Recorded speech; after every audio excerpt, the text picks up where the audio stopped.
This is Caleb Barney with Russell Real Estate, and today I wanted to go over an appraisal gap addendum and really starting out with what an appraisal is in the first place.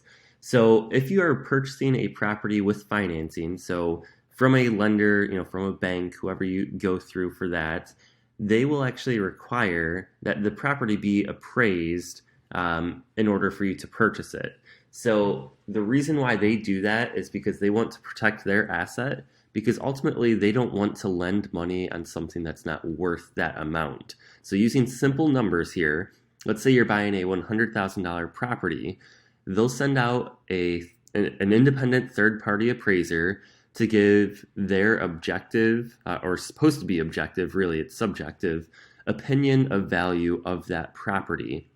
And basically on that $100,000 property, they could say, yes, it's worth 100,000 or more. The bank is happy with that. You're good to go. But if they say, no, this property is only worth 75,000, well, the bank doesn't want to give you a loan to purchase it for $100,000 because if you end up defaulting on that property and they have to take that property back through foreclosure, they want to make sure that if they go to sell it, they can actually recoup their money then. So that's why they won't lend above the appraisal amount or the purchase amount there. So basically with this addendum, and we'll go through this line by line since it's short, it says that this is an addendum to the purchase agreement dated on whatever day you made the offer for the address in question. You, the buyer, and the seller agree to the following. Should the appraised value of the property be less than the purchase price, the buyer agrees to deposit in escrow an additional amount up to, but not to exceed, blank dollars to bridge the gap between the lower appraised value and the purchase price.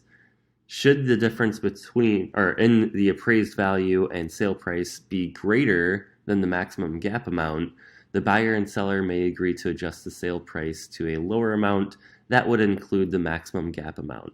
So, in layman's terms, using that same $100,000 purchase price story here or example here, say you write an offer for $100,000 on this property and you say, I'm willing to pay up to $10,000 above the appraised value in order to get this property at the $100,000 purchase price.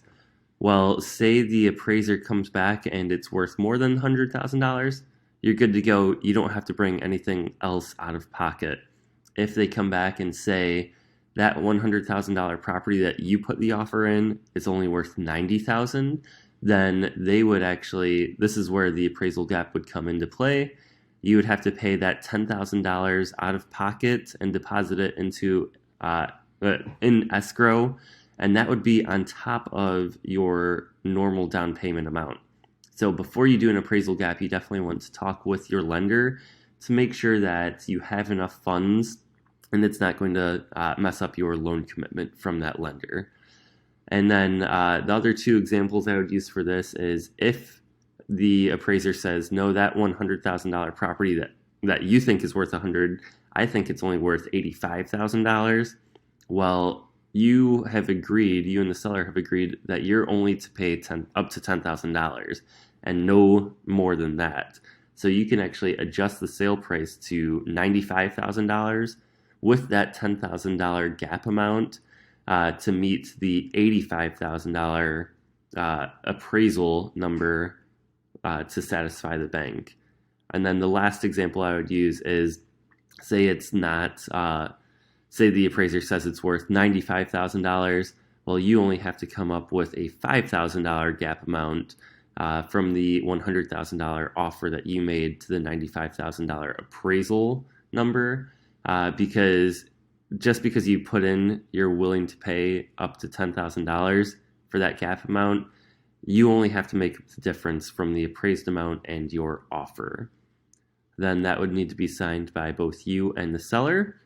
And as long as you have the funds, you are good to go.